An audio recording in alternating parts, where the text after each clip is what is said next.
Эгер сиз чыркыраган чындыкты, жүрөккө жакын эмоцияны уккуңуз келсе, биздин модераторго жазылыңыз. 3 yıldık мындай сөз Манас эпосунда бар. Манас Семетей Сейтек баатырлары. Башкача айтканда ата, бала, небере.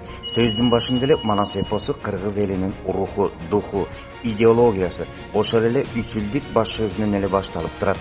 Ошондой эле бул сөз бүткүл адамзатына да түз тиешеси бар.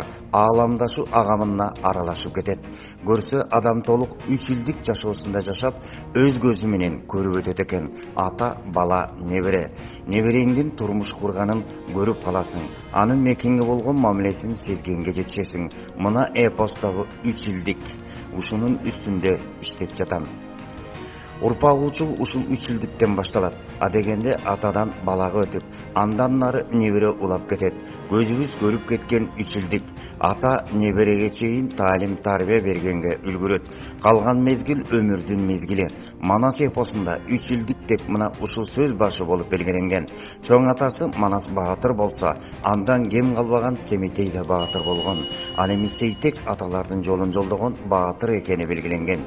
Демек кыргыз эли сени ата бабаң баатыр болгон. Ошондуктан ушундай баатырдык рух духту алып жүрүү ар бир кыргыз атуулунун ыйык барсы. Муну биз билип, таалим тарбия менен кошо алып жүрүшүбүз керек.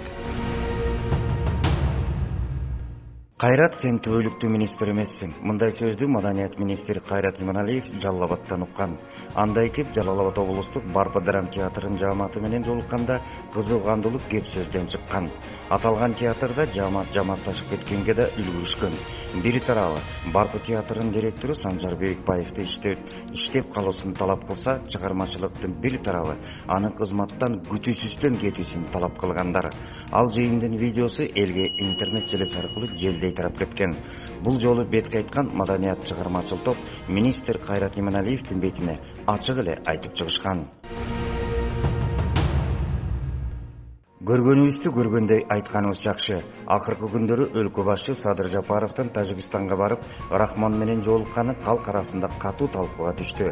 Мындай талкуу болбойт эле. Эгерде ушул жылдын апрель айынын аягында Баткенде 36 кыргыз жараны баскынчылар тарабынан өлбөгөндө, алардын арасында жаш балдар, аялдар, деги эле кыргыз атуулдары болгон. Алардын сөөгү дагы суу элек. Жакындары эстеринен кетирбей, эсине да келе элек болсо керек. Ушундай учурда өлкө башчы Садыр Жапаровду чакырды эле деп Рахмонго жетип барышы албетте чоң талкууну жаратат. Өзгөчө мындай учурларда элдештирүүчү, ортомчу башка мамлекеттин өкүлдөрү болор эле. Мында андай болгон жок. Чындыкта Садыр Жапаров өзү барып, кол бергендей болуп калды. Аны баарыбыз көрдүк. Ал эми барганы туура болдубу, болгон жокпу? Ал дагы көпкө талкуу болот. Бул мыйзам Жээнбеков президент болуп турганда ошолордун заказы менен Гүлшат Кадыровна жазды деп. Жээнбековдор жок. Алар тарыхта элдин каргышына калган үй бүлө.